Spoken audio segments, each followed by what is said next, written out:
তারপর ঢাকা কলেজে তা- 1991 সালে এসএসসি করে ঢাকা কলেজে ভর্তি হলাম। ওইখানে আমি হোস্টেলে থেকেছি, রাজনীতি করেছি, সাহিত্য চর্চা করেছি। একটা কথা আপনাকে বলতেই হয়, যেটা আমি মানে আমি ভেবেছিলাম যে কোনোদিন অন স্ক্রিনে বলবো, অফ স্ক্রিনে বলবো না, অন স্ক্রিনে কথাটা বলবো যে আপনার মধ্যে, আপনি কিছুক্ষণ আগে আমাকে বলছিলেন যে সঞ্জীব চৌধুরী, আহসান কবির, এরা খুব ট্যালেন্টেড হচ্ছে। কি শব্দটা বলেছিলেন কি আমাকে, যে খুব স্পয়েল ট্যালেন্ট, না, আমি বলছিলাম স্পয়েলড জিনিয়াস। Spoil genius. তো আমি স্পয়েল না, আমি আপনাকে দেখতাম যে আপনি যে কথাগুলো বলতেন, আপনার যুক্তি বিভিন্ন সময়, আপনার যুক্তির ক্ষুরধারতা, আপনার অন্যদিকে যে আছে সে হয়তো অ্যাটাক করবে, সে এমন আছে আপনাকে হয়তো মারবে টকশোতে, কিন্তু সে আপনার সাথে কথায় পারছে না। এই কথার জাদুটা আপনি, এটা কি আপনার জন্মগত নাকি আস্তে আস্তে আয়ত্ত করেছেন? ডেফিনেটলি আস্তে আস্তে আয়ত্ত করেছি, তবে এটা বলার আগে একটু ওই স্পয়েল জিনিয়াসের ব্যাখ্যাটা দিই, তা একটু, হ্যাঁ। নাহলে সঞ্জীব দা তো এখন আমাদের মাঝে নেই। নেই, হ্যাঁ। তিনি ভুল বোঝাবুঝির ঊর্ধ্বে। হুম। তো আহসান কবির ভাই ভুল বুঝতে পারেন ভুল যে ও বুঝতে পারছি। আমাকে সায়ন্তকে এত আদর করি, এত ভালোবাসি, ও আমাকে নিয়ে এটা বলল। আমি এই শব্দটা ভালোবেসে বলতাম, কারণ এই দুইজন মানুষকে, আর অনেকেই আছেন, এই দুইজন মানুষকে আমি বিভিন্ন সময় দেখি অসম্ভব মেধাবী। যেমন ছাত্র হিসেবে লেখাপড়া ছিলেন, তেমন লেখালেখি, সঞ্জীবদার গান, লিরিক্স, সাংবাদিকতা, অসাধারণ, অসাধারণ। মানে আমি আনপ্যারালাল ভাবতাম। আর আহসান কবির ভাইয়ের তার স্যাটায়ার লেখা, ধরেন রম্য টাইপের যে হুম। লেখাগুলা, তার কবিতা, মুগ্ধ হওয়ার মতো কবিতা এবং তার লেখেন, আড্ডা। আড্ডা, সব কিছু। কিন্তু এরা জীবনটাকে গোছালো রাখেন নাই। একটু জীবনযাপন পদ্ধতি বা জীবনটাকে অগোছালো করে কেমন জানি একটু নিজের যে সুন্দর গোছালো জীবন হতে পারতো, সেটাকে নিজে সেধে সেধে একটু স্পয়েল করেছেন। ওই জন্য ভালোবেসে এটা বলি। সিভিক রয়্যাল রিসোর্ট, সবুজে ঘেরা আভিজাত্য।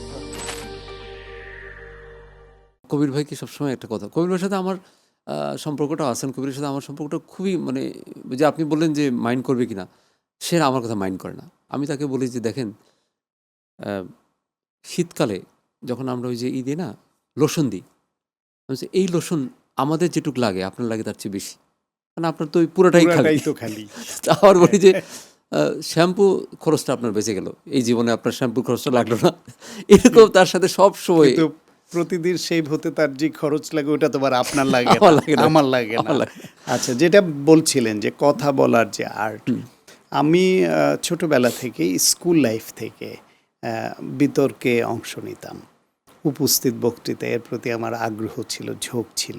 ফলে যখন আমি বিতর্ক প্রতিযোগিতা, উপস্থিত বক্তৃতা এইসব প্রোগ্রাম করতাম, তখন মনে হতো যে আর আরেকটু সুন্দর করে যদি বলতে পারতাম, এই যে আমারটা হচ্ছে না, এবং আরেকটু সুন্দর করে যদি বলতে পারতাম, এই আকাঙ্ক্ষা থেকে তখন দেশে বিদেশে বিভিন্ন উপস্থাপনায় যারা ভালো করেন তাদেরটা শুনতাম, যে art of delivery, art of articulation of word, এবং অন্যকে একটু ইমপ্রেস করা, বেশি হার্ড না করা, একটু সফট অ্যান্ড সফিস্টিকেটেড ল্যাঙ্গুয়েজে অন্যকে ইমপ্রেস কীভাবে করা যায়। আবার স্কুল বয়স, কলেজ বয়সে আবার যে প্রেম করার আকাঙ্ক্ষা থাকতো, তখনও তো একটা ভিতরে তৈরি হতো যে কথা ভালোভাবে আমি বলতে হবে। কথা বলে ওকে ইমপ্রেস করতে হবে, কথা বলে ইমপ্রেস না করলে তো হবে না। হবে না। সুতরাং এই কথা বলে ইমপ্রেস করার যে আকাঙ্ক্ষা এবং চেষ্টা, এটা ছোটবেলা থেকেই ছিল। না, এটা এটা মানে সবার থাকে না। আমি যে কেন বললাম যে এটা আমি খুব মানে রেয়ার দেখি, যারা পারে তারাই কিন্তু। আপনি দেখেন আমাদের কত টক শো হয় এতগুলো টিভিতে, টক শোতে আপনি দেখবেন যে কথাটা বলছে অনেকেই, কিন্তু সেই কথাটা শুনতে কিন্তু ভালো লাগছে না।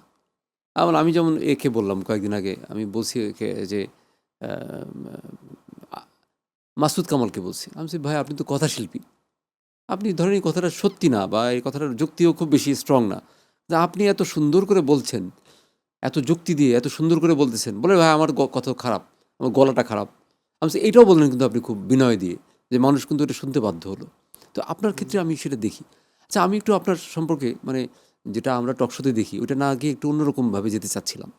আপনার স্কুল কোথায় ছিল? আমার ছোটবেলা কেটেছে শরীয়তপুরে। আচ্ছা, শরীয়তপুরে, আমার শরীয়তপুর সদরে, পালং থানা, আঙ্গারিয়া ইউনিয়ন। আমি গ্রামে, একদমই নিভৃত একটা গ্রাম থেকে ওই উঠে স্কুলে আপনি এসেছি। পড়েছেন? আমি প্রাইমারি স্কুল পড়েছি আমার বাড়ির পাশে চরযাদবপুর সরকারি প্রাইমারি হাই স্কুল। তারপরে 1 বছর পড়েছি তুলাতলা নিম্ন মাধ্যমিক বিদ্যালয় নামে একটি স্কুল আমাকে দিয়েই শুরু হয়েছিল। মানে ওই স্কুলের ফার্স্ট স্টুডেন্ট আমি ছিলাম 1986 সনে আচ্ছা, ক্লাস 6-এ। আচ্ছা। তারপর 1 বছর ওইখানে পড়ে আমার মনে হলো যে একটু চেঞ্জ করি। পরে এসে রুদ্রকর হাই স্কুলে আমার খুব প্রিয় একজন শিক্ষক ছিলেন, শীতল কর্মকার হেডমাস্টার ছিলেন। তো স্যার বলছিলেন ওইখানে ভালো হবে। তা আমি ওইখানেও 1-1.5 মাস ক্লাস করেছি।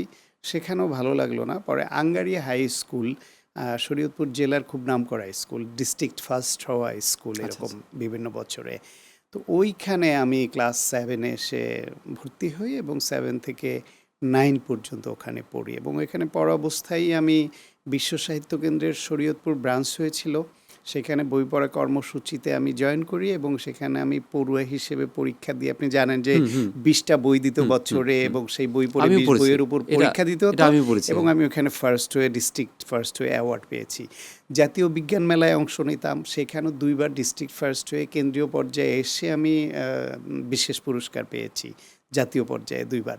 তারপর হচ্ছে আপনার শিল্পকলা একাডেমির প্রোগ্রাম, শিশু একাডেমির প্রোগ্রাম, স্কুলের নিজস্ব যে বার্ষিক প্রোগ্রামগুলো কালচারাল এগুলোতে অংশ নিতে থাকলাম এবং ক্লাস 8-এ আমি শরীয়তপুর জেলা ফার্স্ট হয়ে স্কলারশিপও পেয়েছি। আমি শুধু এক্সট্রা কারিকুলার করতে গিয়ে ওই দিকেই সময় ব্যয় করেছি তা না, আমি আমার একাডেমিক ক্ষেত্র একাডেমিক ক্ষেত্রে পাঠ্যপুস্তকের পড়াটাকে ঠিক রেখে বাকি সময় এটা আমি এনজয় করতাম।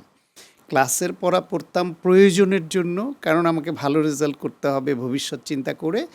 আর বাইরের যেটা, এটা হলো আমার আনন্দ, আমার ভালো লাগা। সেই জন্য দুইটাই সমানতালে চালিয়ে গেছি। ক্লাস 9 পর্যন্ত পড়ে আমি শরীয়তপুর থেকে ঢাকায় চলে আসি, ঢাকা গভর্নমেন্ট মুসলিম হাই স্কুলে এবং ওইখান থেকে আমি এসএসসি পাশ করি। হোস্টেলে ছিলাম, আমার বেশিরভাগ সময় হোস্টেলে কেটেছে। আমি অনেকটা সেলফ ডিপেন্ডেন্ট মানুষ। ক্লাস 7 থেকে আমি বাড়ির বাইরে, ফ্যামিলির বাইরে নিজেকে তৈরি করেছি। তারপর ঢাকা কলেজে 1991 সালে এসএসসি করে ঢাকা কলেজে ভর্তি হলাম। ওইখানে আমি হোস্টেলে থেকেছি, রাজনীতি করেছি, সাহিত্য চর্চা করেছি এবং আমার লাইফে 91-এ আপনি এসএসসি পাস করেছেন। SSC তার মানে পাশ আপনি করেছি। 91-এ আপনি ঢাকা কলেজে ভর্তি হয়েছেন। 91-এ ভর্তি হয়, 93-তে ইন্টারমিডিয়েট পরীক্ষা তাহলে আপনার দিয়েছি। সাথে আমার দেখা হলো না কেন? হওয়ার কথা ছিল, আমার কারণ আমি আমি তো 92 মানে আমি 92-তে এসএসসি, আমি ছিলাম ওই যে পাশের স্কুলটা গভর্নমেন্ট ল্যাবরেটরি স্কুল, হওয়া ওখান উচিত থেকে। ছিল। আর 92-তে আমি এসে ভর্তি হলাম ঢাকা কলেজে। তাহলে তো মানে আমাকে চেনার কথা ছিল, হয়তো কোনো কারণে মিস করেছেন। কারণ হলো আমি ওখানে রাজনীতি করেছি এবং ওইখানে জেড মুর্তজা চৌধুরী তুলা তুলা ভিপি ভাই। ছিলেন। হ্যাঁ, হ্যাঁ। ওই সংসদে আমি নির্বাচন করেছি, সহনাট্য সম্পাদক ছিলাম এবং ঢাকা কলেজ থিয়েটার যেটা হরশিদ বালা স্যারের হরশিদ বালা উদ্যোগে স্যার, তৈরি হ্যাঁ, হয়, হ্যাঁ। ওই সময় আমি যেহেতু সহনাট্য সম্পাদক, ওর সঙ্গে আমি যুক্ত ছিলাম। ঢাকা কলেজের সামনে যে একটা গেট হয়, নো দাই সেলফ লেখা, এটাও কিন্তু হরশিদ বালা স্যারের অবদান আছে, হ্যাঁ, হ্যাঁ, হ্যাঁ। তাই করেছেন। উনি আমার আত্মীয় হয় আর কি, যুক্ত ছিলাম। স্যার আমার সঙ্গে এখনো যোগাযোগ আছে, অত্যন্ত উৎসাহব্যঞ্জক এবং আমার খুব পছন্দের মানুষ। ওনার ক্লাস তো মানে এখনো অসাধারণ ছিল। অসাধারণ। আরো দুজন আপনি পেয়েছেন, তাহলে আপনি একজনকে পাননি, আমি কিছুদিন পেয়েছি, সেটা আব্দুল্লাহ আবু সাইদ তাকে স্যারকে। আমি পাইনি। আমরা পেয়েছি কিছুদিন ফার্স্ট ইয়ারে থাকতে। আব্দুল্লাহ আবু সাইদ স্যারের ক্লাস মানে মন্ত্রমুগ্ধের মতো আমরা হাসতে হাসতে শিক্ষা গ্রহণ করতাম। আরেকজন বড় মাপের মানুষকে পেয়েছিলাম, তাকে হয়তো আপনিও পেয়েছেন, আখতারুজ্জামান হ্যাঁ, ইলিয়াস পেয়েছি, স্যার। পেয়েছি। এবং ইলিয়াস স্যার আমাদের ওইখানে যে ছাত্র সংসদ থেকে যে সাহিত্য যে সাময়িকী বের হতো, ওইটার দায়িত্বে থাকতেন, হেল্প করতেন আমাদের। তারপরে একই সঙ্গে ধরেন একজন মানুষের গল্প, তার উপন্যাস পড়ে আমরা মুগ্ধ হচ্ছি, তাকে নিয়ে ভাবছি কত বড় মাপের লেখক। আবার সে ক্লাস আবার করাচ্ছে। তাকে সামনে ক্লাসে দেখছি, তিনি আমার শিক্ষক পড়াচ্ছেন। ফলে এই যে ইন্সপিরেশন, যে মানে একদিন আমিও যদি ইলিয়াস স্যারের মতো লিখতে পারতাম, তার মতো অত ভালো না পারি, কিন্তু কিছু যদি যদি পারতাম। লেখক হতে পারতাম, এই আকাঙ্ক্ষাটাও ভেতরে ওইভাবে দেখে দেখে তৈরি হওয়া। ইলিয়াস স্যারের মতো মানুষ, তারপরে আমাদের আব্দুল্লাহ আবু সাইদ স্যারের মতো মানুষ। তো ওই সময়টা মানে ঢাকা কলেজের ওই সময়টাও খুব অদ্ভুত একটা সময় ছিল। তারপরে আমাদের ঢাকা কলেজের সপ্তাহব্যাপী যে নাট্য সপ্তাহ হয়েছিল, ওইখানেও কিন্তু উপস্থাপনা আমি করেছি। ফলে আপনি কালচারাল লাইনের লোক, কেন মিস করলাম না আমরা একে আমি অপরকে? মিস করার কারণটা কি, আমি হতো কি যে এই যে কলেজের সময়টা দিতাম না। মানে আমরা ওই কলেজে যেতাম, ওই বাস্কেটবল গ্রাউন্ডে ক্রিকেট খেলতাম, ক্রিকেট খেলে একটু দু একটা ক্লাস করতাম, যাদের ক্লাস ভালো লাগতো। হর্ষিত বালা স্যারের ক্লাস রেগুলার করতাম, তার অন্য সেকশনের ক্লাসও গিয়ে করে আসতাম, কারণ তার ক্লাস মানে ডিফারেন্ট। আবার ওই যে একজন ইংলিশ পড়াতো, আমি নামটা ভুলে গেছি স্যারের, অ্যানশিয়েন্ট মেরিনার পড়াতো, যে একটু চোখটা একটু টেরা ছিল, স্যার যে ইংলিশ পড়াইতো সেই মনে হতো যে আমার ওই ওই নাবিক হয়ে গেছি আমি। সেই আমি জানি না আপনারা ক্লাস পেয়েছেন কিনা। হ্যাঁ, আমরা ঠিক ইয়ে করতে পারছি না কোন স্যারের কথা বলছেন। তো এরকম আরও কিছু ছিল, এক ম্যাডাম ছিল খুব সুন্দরী, ওনার ক্লাসটাও করতাম, দেখতে ভালো লাগতো, এই জন্য ক্লাস ইংলিশের, করতাম। হ্যাঁ। হ্যাঁ, ক্লাস করতাম। তো এই ডিফারেন্ট ছিল। তারপর তো আপনি চলে গেলেন আসলে মেডিকেলে। আমি ওখান থেকে ডেন্টালে চলে গেলাম, ঢাকা ডেন্টালে ভর্তি হলাম। আর ঢাকা ডেন্টালে তো ঢাকা মেডিকেলের সঙ্গে তখন ক্যাম্পাস ছিল, এই যে শহীদ মিনারের পেছনে। এইখানে ডেন্টাল থেকে পাশ করে 2000 সালে আমি বিডিএস ডিগ্রি কমপ্লিট করে ডেন্টাল সার্জন হলাম। এরপরে ওই পাশ করার পরপরই বিসিএস পেয়েছি, বিসিএস পরীক্ষা দিলাম এবং 22তম বিসিএস, সেখানে কোয়ালিফাই করে সুযোগ হলো এবং আমার পোস্টিং ছিল শরীয়তপুরের নিজ জেলায় ভেদরগঞ্জে। কিন্তু বাই দিস টাইম আমার পিজি হাসপাতাল, যেটা তৎকালীন বঙ্গবন্ধু শেখ মুজিব মেডিকেল ইউনিভার্সিটি, এখন বাংলাদেশ মেডিকেল ইউনিভার্সিটি, এইখানে আমি ডেন্টিস্ট্রিতে তখন মেডিকেল অফিসার পদে চাকরি পাই। 2003 সালেই জয়েন করি এইখানে।